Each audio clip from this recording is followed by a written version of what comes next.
You're tuning into Black and White Sports on YouTube. The no-holds-barred truth on sports.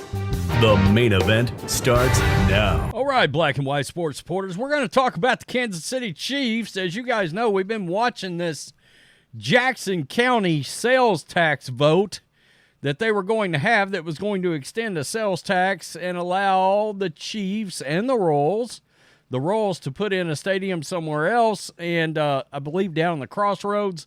And then you had the Chiefs going to renovate Arrowhead Stadium. So that they started early voting on it a couple of weeks ago, and yesterday was the day of reckoning. And to say that Jackson County voters did an overwhelming Dikembe Mutombo block shot on the Kansas City Chiefs, well, it would be an understatement, because it was not that close in the voting, and they overwhelmingly rejected the extension of the sales tax. It's not going to happen.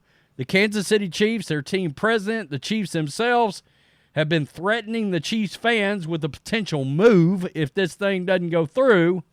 Well, they called their bluff. So it's going to be very interesting to see what happens here. Let's take a look. And I've got a couple of sources on this, including KCTV5 and PFT. But the future of the Chiefs just got a little murkier, at least where they're presently located. Jackson County voters have resoundingly voted against a sales tax extension to fund stadium projects for the Chiefs and Royals. Question 1 on the Jackson County April 2nd ballot would extend the stadium sales tax to go towards building a new stadium for the Kansas City Royals and renovating Arrowhead Stadium for the Kansas City Chiefs. Barring a remarkable change, that effort appears to have failed.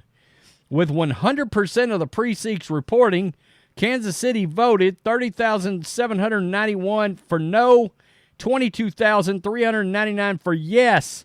Jackson County voted along the same lines, 47,561 no, yes, 34,207.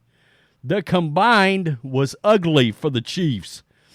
56,606, 42% yes. 78,352, 58% no. The people of Kansas City and Jackson County love the Chiefs and the Royals. Today, they rejected plans and processes they found inadequate. The stadium sales tax extension would have raised about $1.7 billion over 40 years to fund a new baseball park for the Royals in East Crossroads. KC Tenants, the organization most outspoken against the sales tax question, posted to social media to celebrate a victory. KC Tenants and Jackson County voters shut down the stadium sales tax, the largest transfer of public funds to private enterprises in our region's history. $2 billion over 40 years. The people took on the billionaires. The people won. Nothing is inevitable if we organize. Quote, we respect the voters of Jackson County and democratic process, Royals owner John Sherman said. We will take some time to reflect on and process the outcome and find a path forward. Former Kansas City Mayor Sly James and Kansas City Chiefs President Mark Donovan conceded the race at a, quote, vote yes event on Tuesday evening. Kansas City Mayor Quentin Lucas also released a statement in reaction to the no.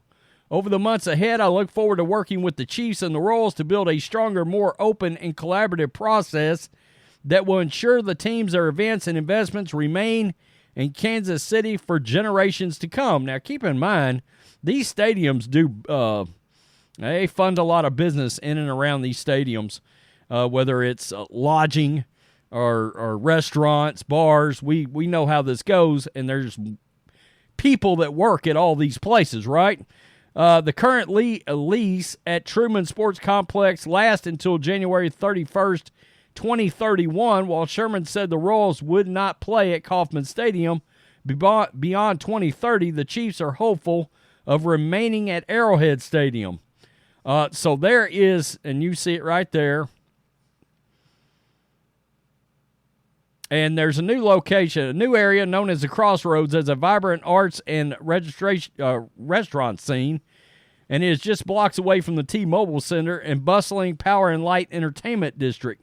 It is close to the Kaufman Center for Performing Arts, 18th and Vine District, which is home to the Negro Leagues Baseball Museum. So that's the area they were hoping to build a stadium for the Royals. Now, we go over to PFT because obviously there's some questions that's got to be answered. And as Florio says here, 41% of Jackson County voters approved the extension. In other words, it wasn't even close. The Chiefs will now, as vowed, consider all options. It is fundamentally a business decision because professional football teams is ultimately a business. What will the Chiefs do when their lease at Arrowhead expires after 2030? They will be geographic free agents, able to do whatever they want to do. Will they come up with another way to pay for the renovations? Will they try to build in a new location near Kansas City? Will they try to get public money without a proposal tied to the Royals? That may be one way to go about this. Will they entertain offers from another city that is both willing to come up with the cash and able to do so without asking permission from voters? In other words, another city could emerge and be like, well, we'll cover it all. I mean, that's possible. Tuesday's outcome proves that public votes to subsidize stadium construction will rarely ever work. Most, if not all, public funding projects, Jesus, it's early, happen when the previously elected politicians work the various levers of government to divert cash to renovation or construction. The average voter simply isn't willing to do it. Many of them don't care about sports at all. Plenty of those who aren't willing to support what looks like an effort to give free money to those who, by all appearances, don't need it. Moving forward, it comes down to what Clark Hunt chooses to do and what he's able to do. Some owners can afford to build their own stadiums. Some owners who are faced with that reality will explore options that include opportunities to generate revenue that will make a good investment. Stan Kroenke, for example, willingly plunked down billions to build a stadium in a place with sufficiently large population base to host large-scale events throughout the calendar. And that's really where a lot of these owners get into the idea of paying for this themselves.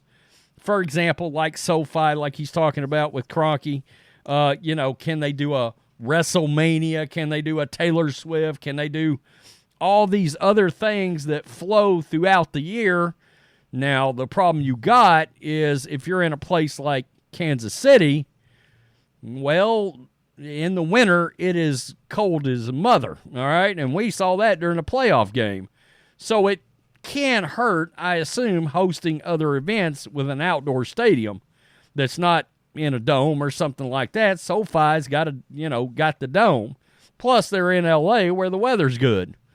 So I don't know how that would work out, but nonetheless, the voters called the bluff of the Chiefs, and now, who knows? It's up in the air. Will they figure out how to get it done? I mean, is there a world where the Chiefs would move out of Kansas City? Again, Gillette, not actually in Boston, Niners, not actually in San Francisco. They're in Santa Clara. Things can happen. Tell me what you think. Peace. I'm out. Till next time. Thanks for watching the show. Be sure to like, comment, and subscribe. Be sure to tune in next time on Black and White Sports.